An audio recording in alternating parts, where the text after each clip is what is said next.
Good evening, 10th class English medium students, most welcome in this video. Last video we were discuss double blood circulation in human.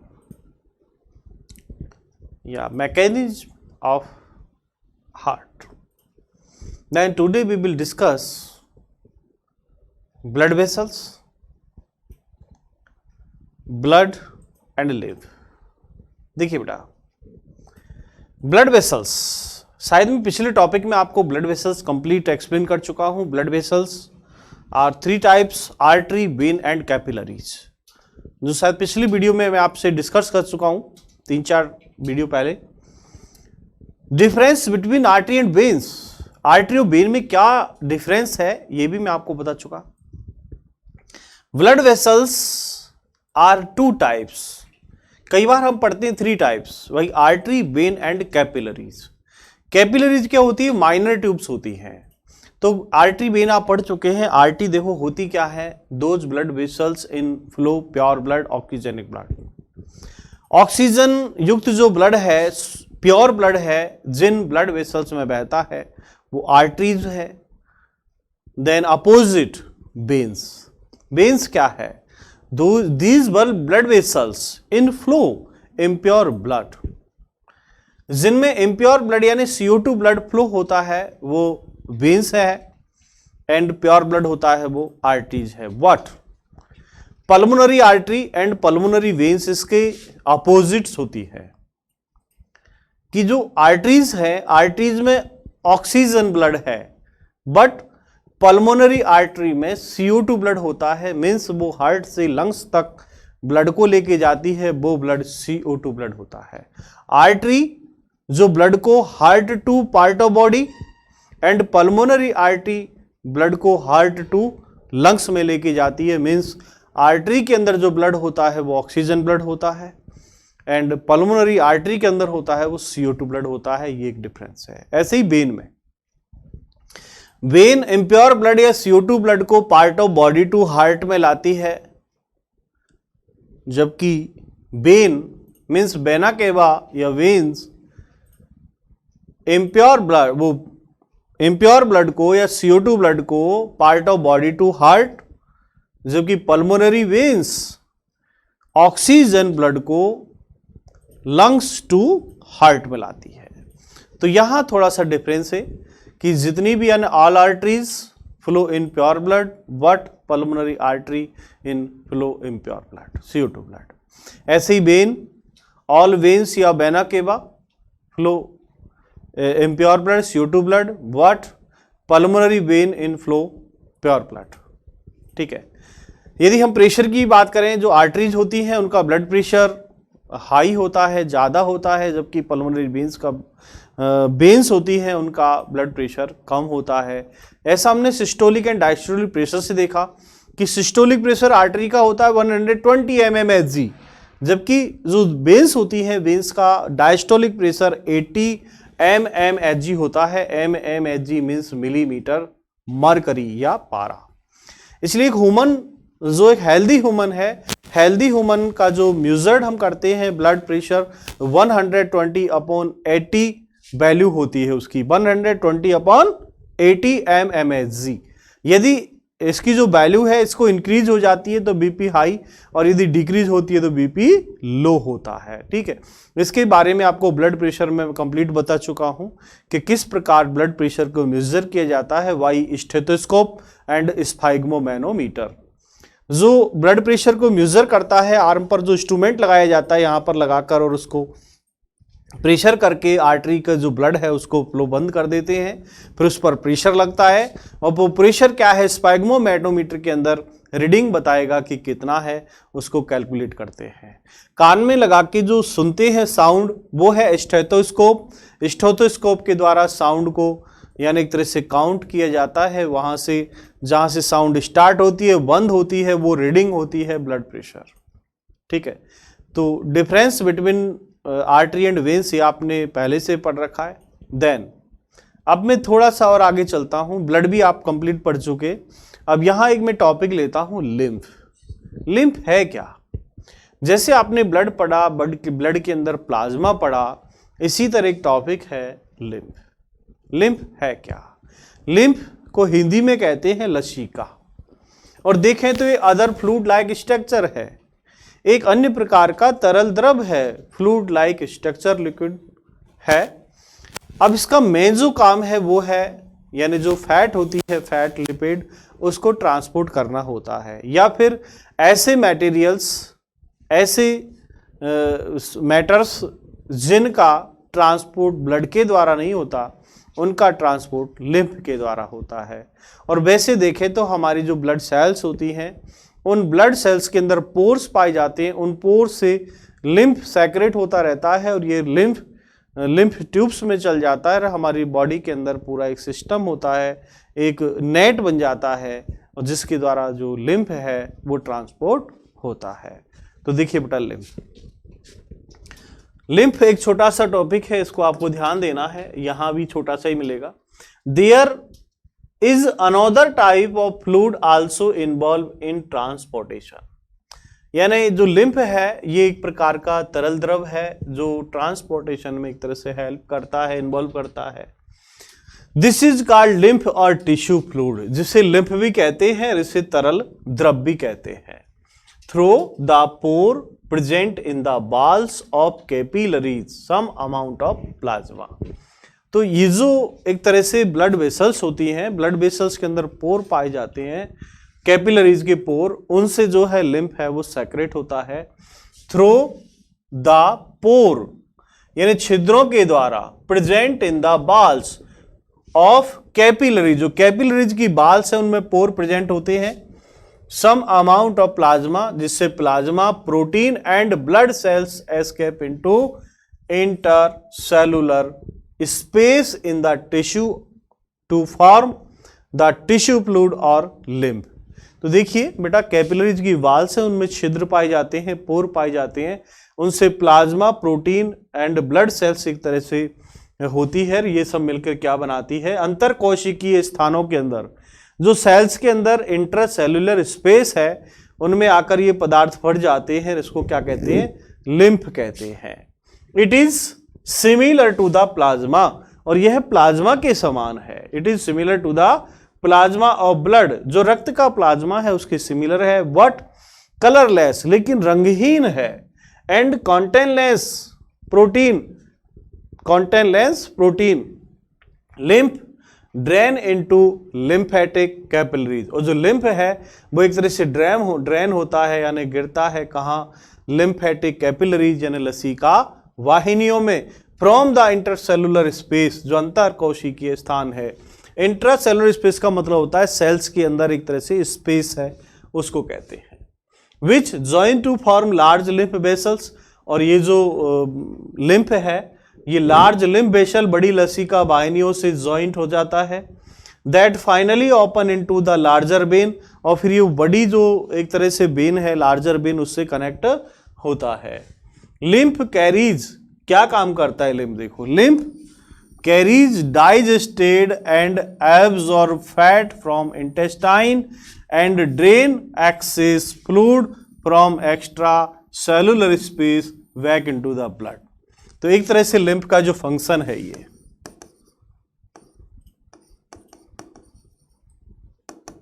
ये lymph का function है कि lymph carries digested and absorb fat. Lymph जो है वो पची हुई वसा या अवशोषित की हुई वसा फ्रॉम इंटेस्टाइन, आंत के द्वारा जो पाचित या डाइजेस्ट फैट और या एब्जॉर्ब की गई है। And drain access fluid from extra cellular, और ये क्या है? ड्रेन करता है कहां पर? जो बाहरी सेल्स हैं, उनकी छिद्र हैं, उनमें बैक इनटू द ब्लड के अंदर। अब बाकी जो शेष होता है उसको ब्लड के अंदर वापस एक तरह से एक्स्ट्रा कर देता है। देन नेक्स्ट टॉपिक हम बात करेंगे transportation in plant. Next topic transportation in plant, इसे कहते हैं पादपों में परिवहन।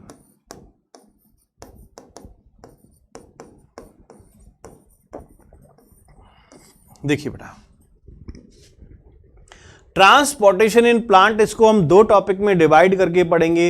Number 1 transportation of water and transportation of food materials. यानी हम मेनली देखें प्लांट्स के अंदर जो ट्रांसपोर्ट होता है वाटर, मिनरल एंड फूड, इनका ट्रांसपोर्टेशन पादपों में किस प्रकार होता है, उस प्रोसेस को हमें समझना है। तो डायरेक्ट हम आंसर पे आने से पहले कुछ डिस्कस करते हैं कि we have discuss earlier how plant take in simple compounds such as CO2 and photosynthesis energy store in their chlorophyll containing organs. देखो, यानी हम पहले भी थोड़ी बहुत चर्चा कर चुके हैं, हम जानते हैं इसके बारे में कि प्लांट्स के अंदर जो ट्रांसपोर्टेशन है वो कौन कौन से पदार्थ का होता है। मेनली हम देखें कार्बन डाइऑक्साइड, ठीक है, और वो भी किसके लिए, फोटोसिंथेसिस एनर्जी, यानी प्रकाश संश्लेषी ऊर्जा है उसको स्टोर कर, उसको संग्रहण करने के लिए। ऑर्गन नेमली लीव्स, यानी पत्तियों में। The other kind of raw material, अन्य प्रकार से हम देखें तो जो कच्ची सामग्री, raw material needed for building plant bodies will also have be taken up separately. तो किसी पादप के निर्माण के लिए, पादप बॉडीज पादप शरीर निर्माण, plant body building, plant body building के लिए विभिन्न जो मटेरियल, रॉ मटेरियल्स की नीडेड यानी आवश्यकता होती है, will also have to be taken separately, जिन्हें हमें अलग से प्राप्त करना होता है। भाई एक प्लांट बॉडी को डेवलप होना है, एक प्लांट बॉडी को बिल्डअप होना है, तो उसके लिए हमें कुछ रॉ मटेरियल्स की नीडेड होती है, उसकी रिक्वायरमेंट होती है, वो जी हमें सेपरेट प्राप्त करना होता है। फॉर प्लांट्स, पादप के लिए, the soil is the nearest and richest source of raw material like nitrogen, phosphorus and other minerals. अब मान लीजिए कि नियरेस्ट, प्लांट के नियरेस्ट एंड रिचेज, यदि मान लो रूट जो पादप का जो सोइल है, मिट्टी, और एक तरह से पादप का पार्ट लीव, यदि उनकी जो डिस्टेंस है वो कम है, तो एक तरह से डिफ्यूजन के द्वारा भी, यानी जितने भी ऑर्गन है वो डिफ्यूजन के द्वारा भी ट्रांसपोर्ट कर लेते हैं। लेकिन मान लीजिए पादप बड़ा है, ठीक है, तो वहां ट्रांसपोर्टेशन के लिए विशेष प्रकार के यानी सेल्स होती हैं, वैस्कुलर बंडल्स पाए जाते हैं, जिनसे ट्रांसपोर्टेशन होता है। तो देखिएगा, यानी raw material like nitrogen, phosphorus and other minerals, the absorption and these substance therefore occurred through the part in contact with the soil। अब देखिएगा, यानी प्लांट जो है सोइल के द्वारा, मिट्टी के द्वारा nitrogen, phosphorus and other mineral को एब्जॉर्ब करता है, नेमली रूट, जड़ों के द्वारा। If the distance between soil and containing organ and chlorophyll containing organ are small, यदि मान लो कि सोइल एंड जो प्लांट्स की लीव्स है उनमें डिस्टेंस कम है, तो वहां डिफ्यूजन प्रोसेस के द्वारा, बता देते हैं इसमें, energy raw material can easily diffuse to all part of the plant body. तो क्या है, डिफ्यूज प्रोसेस के द्वारा, डिफ्यूजन प्रोसेस के द्वारा क्या है, उनका ट्रांसपोर्ट हो सकता है। What if these distance become large, यदि मान लो उनमें डिस्टेंस ज्यादा है, मीन्स प्लांट लंबा है, प्लांट की जो यानी सोइल यानी रूट एंड टॉप, इसकी जो डिस्टेंस ज्यादा है, तो वहां पर डिफ्यूजन प्रोसेस के द्वारा, डिफ्यूज के द्वारा एक तरह से वाटर एंड मिनरल्स का ट्रांसपोर्टेशन नहीं हो पाता। तो what it these distance become large because of change in plant body design, diffusion process will not be sufficient. अब यदि मान लो प्लांट की साइज बड़ी है, प्लांट बॉडी की डिजाइन अलग है, तो वहां पर diffusion process will not be sufficient. तो डिफ्यूजन प्रोसेस के द्वारा यानी सफिशिएंट नहीं है to provide raw material, leaves and energy will roots. तो डिफ्यूजन प्रोसेस के द्वारा यानी पत्तियों तक या एनर्जी जो है जड़ों से प्राप्त नहीं हो सकती। ए प्रॉपर सिस्टम ऑफ, देखिएगा, इस प्रॉपर सिस्टम के लिए हमें विशेष प्रकार की एक स्ट्रक्चर चाहिए, ठीक है। A proper system of transportation is the therefore essential in such situation. इस स्थिति में हमें क्या विशेष प्रकार की स्थिति यानी कार्य की आवश्यकता होगी। Energy need differ between different body design plant do move and plant body have a large proportion of dead cell in many tissue. ये देखिएगा, एनर्जी नीड्स डिफर, विभिन्न प्रकार से यानी ऊर्जा की आवश्यकता होगी बिटवीन डिफरेंट बॉडी डिजाइन। यदि पादप की बॉडी डिजाइन डिफरेंट है, ब्रांचेज आगे डिजाइन में है, विभिन्न प्रकार से फैली हुई है, यानी पादप जितना डिजाइन में फैला होगा, जितना एरिया होगा, उतनी उसको एनर्जी चाहिए, उतना ही उसको फोटोसिंथेसिस करना होगा। तो देखिएगा, the distance as a result plants have low energy need and can relatively so transport system the distance over which transport system have to operate however can be very large in plants such as very tall tree।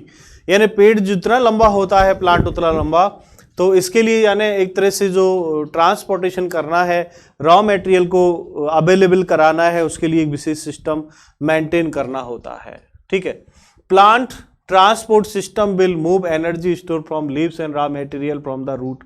तो plant transported system के अंदर हम देखें will move एक तरह से पहुंचाया जाता है एनर्जी स्टोर, ऊर्जा संग्रहण from leaves and raw material, पत्तियों में, रॉ मटेरियल फ्रॉम रूट, जड़ों के द्वारा कच्ची सामग्री को पहुंचाया जाता है। These two pathway are constructed as independent organ conducting tube. इसके लिए दो पाथ हैं यानी दो रास्ते हैं। One, the xylem move water and minerals obtain from the soil and other phloem transport produce the photosynthesis from the leaves where they are synthesis to other part of plant. We have study the structure of this tissue is detail in class 9th। अब ये सब जो चीजें आप class 9th में पढ़ चुके हो, इसलिए यहां पर ज्यादा डिटेल नहीं होगा, मैं आपको केवल एक्सप्लेन कर दूंगा कि और क्या हो सकता है। बाकी इन चीजों के बारे में आप क्लास 9th में पूरा डिटेल पढ़ चुके हैं। यहां आपको केवल इसका एक सारा समरी पढ़नी है, और वो समरी देखो आप यहां से स्टार्ट होना है। अब तक आपने जो पढ़ा, ठीक है, आपको आंसर देखो यहां से मिलेगा। ये यानी हमें क्या करना है, transportation in plant,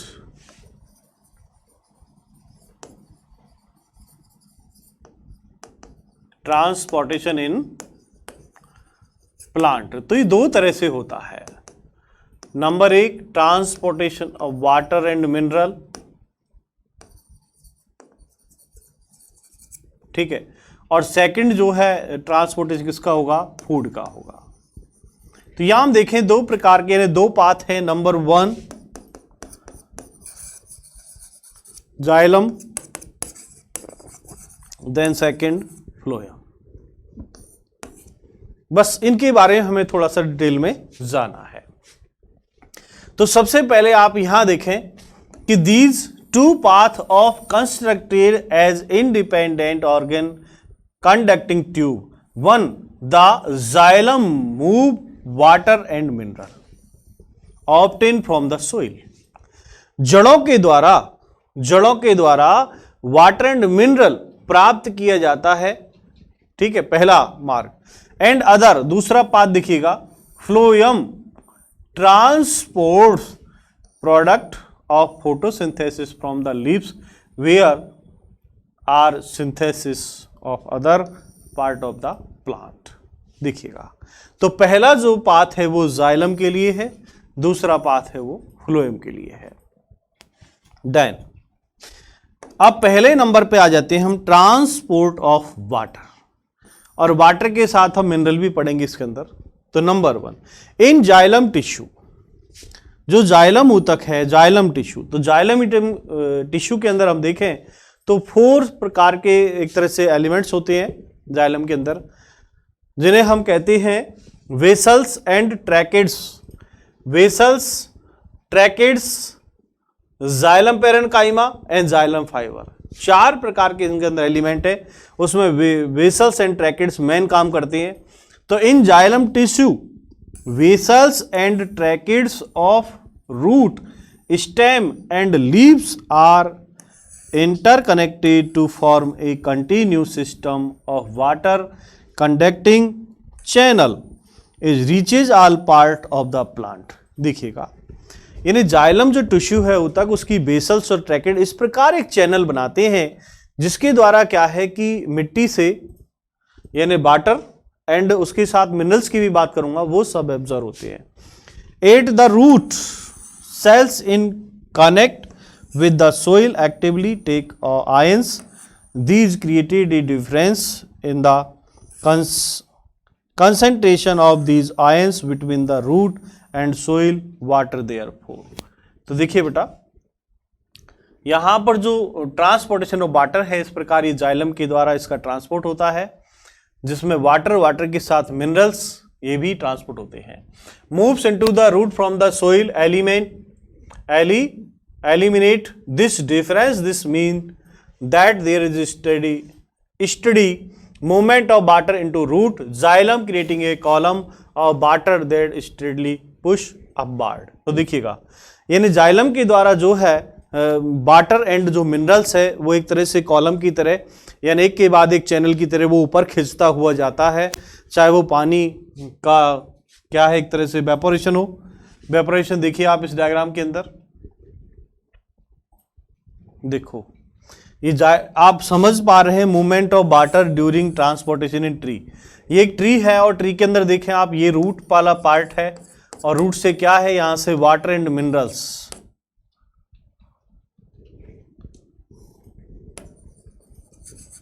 water and mineral absorb हो रहे हैं। ये देखो आप, इसका जो साइन ऑफ एरो ऊपर की ओर, यहां वेपोराइजेशन भी हो रहा है, ठीक है, पानी भाप बन के भी ऊपर उठता रहता है। देन तो ये जो डायरेक्शन है, ये डायरेक्शन किसकी है, ये जाइलम की, ठीक है। लेकिन फ्लोएम की डायरेक्शन क्या होती है कि फ्लोएम यानी एक तरह से जो फूड मटेरियल, जो भी यहां भोजन तैयार होता है लीव्स के अंदर, वो जड़ों तक क्या उल्टा चलता है। Xylem root to leaves and phloem leaves to root, इस तरह इसका ट्रांसपोर्टेशन होता है, ठीक है। इस डायग्राम से आप देख सकते हैं। Then transport of food and other substance. अब यदि हमें देखो, transport of food and other substance, यदि हमें और पदार्थों का ट्रांसपोर्ट करना है तो उसके बारे में हमें क्या पढ़ना होगा, फ्लोएम के बारे में जानना होगा कि जो फ्लोएम है, फ्लोएम टिश्यू लीव्स से, लीव के अंदर जो फूड मटेरियल तैयार होता है उसको ट्रांसपोर्ट करता है लीव टू रूट तक, ठीक है। तो आज की वीडियो में बेटा हमने transport of water, transportation in plants के अंदर जाइलम और फ्लोएम से हमने पढ़ा कि वाटर, मिनरल्स के अंदर भी हम देखें नाइट्रोजन, फास्फेट या पोटेशियम आयन, वो आयंस किस प्रकार एब्जॉर्ब होते हैं और वो प्लांट्स की लीव्स तक पहुंचते हैं रॉ मटेरियल ग्रुप में, ताकि फोटोसिंथेसिस हो।